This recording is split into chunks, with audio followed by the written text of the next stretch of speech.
السلام علیکم ورحمۃ اللہ وبرکاتہ۔ اللہم صلی علی سیدنا محمد وعلی آل سیدنا محمد وبارک وسلم۔ برادران اسلام، سوال یہ ہے کہ موتا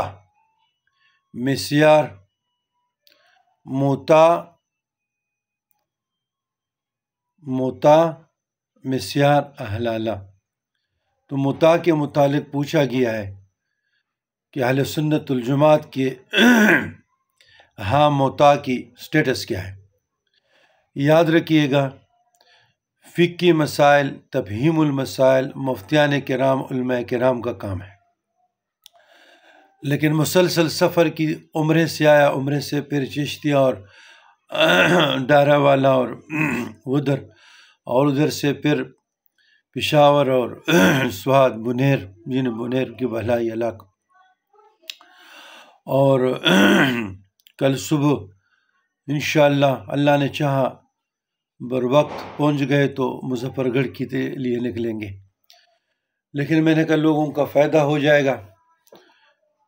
بات یہ ہے کہ یہ ایک فقہی مسئلہ ہے، یہ ایک علمی مسئلہ ہے، اہل تشیع اہل سنت کے درمیان۔ اہل تشیع کے ہاں قرآن اور سنت سے موتا عارضی یا موتا دائمی وہ جائز ہے، اور اس کی کنڈیشن ہے، اور باقاعدہ عدت بھی ہے۔ یہ نہیں ہے کہ آپ نے یہاں موتا کر لی اور عورت دوسرے کے ساتھ نہیں، اس کی باقاعدہ عدت ہے، اور وہ 90 days ہے۔ اس طرح کوئی طلاق دیتا ہے 3 طہر۔ تو دوسری بات ہے کہ اہل سنت الجماعت کے ہاں موتا وہ ناجائز ہے۔ تو یہ دونوں اہل تشیع اور اہل سنت کے درمیان ایک اختلافی مسئلہ ہے، ایک جواز کا قائل ہے، ایک نہیں ہے۔ تو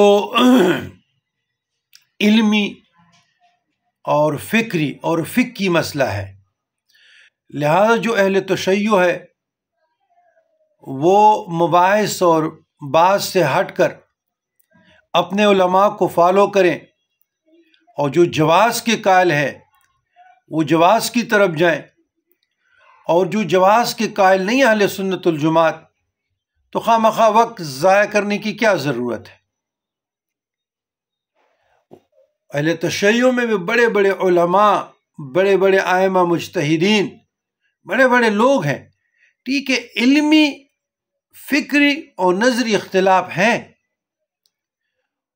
وہ تو میں ایک مثال دیتا ہوں، ہم 40 سال سے، بچپن سے جوانی تک علامہ طاہر جوہری رحمۃ اللہ علیہ کو سنتے رہے، وہ ٹی وی پہ آ کے 40 سال 24 کروڑ عوام یا 20 کروڑ 18 کروڑ عوام سنتے رہے، ساری دنیا سنتی رہی۔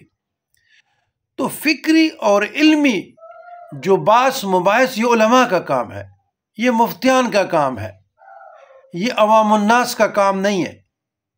تو آپ لوگ ان مسائل میں پڑھنے کی بجائے آپ لوگوں کو مشورہ دیتا ہوں، اپنی اصلاح نفس کرے، اصلاح معاشرہ کرے، تعلیمات صوفیہ سے اپنے آپ کو آراستہ کرے، 5 وقت نماز پڑھیں، قرآن کی تلاوت کریں، اور بچوں کے لیے رزق حلال کمائیں۔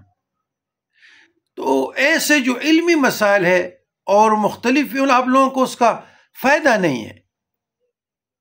اگر میں دقیق نظروں سے، گہرائی سے اس پر ریسرچ بھی کروں، بیان بھی کروں، تو یہ میرا پلیٹ فارم نہیں ہے، نہ آپ لوگوں کا ہے۔